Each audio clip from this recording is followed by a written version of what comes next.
What can the Doha development round, which is at an impasse right now because countries can't really come together at the table with much of a consensus. There's been spurts of progress, and then there's been some, walking away from the table.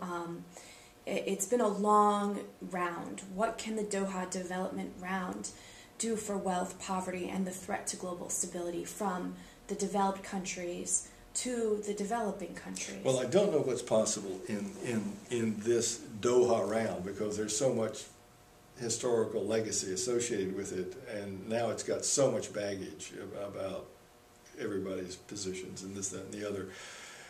But I think one of the problems from the beginning was it didn't set its sights high enough. It was after relatively modest issues, useful, beneficial to a lot of people, but to try to do some more in manufacturing and try to open up agricultural markets is not going to make a huge difference in the outcomes today.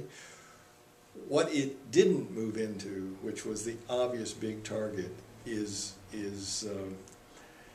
transfer of know-how from the rich countries to the poor countries through the obvious mechanism that we've been talking about through much of this discussion, foreign direct investment in the countries themselves. It brings capital, it brings know-how, it employs people in higher productive jobs, and it trains them to do a lot more. And of course, because of the nature of these economies, including most of the poor countries' economies, not all, if they're really at the bottom, this is not true, but most of that is in the service industries in one way or another.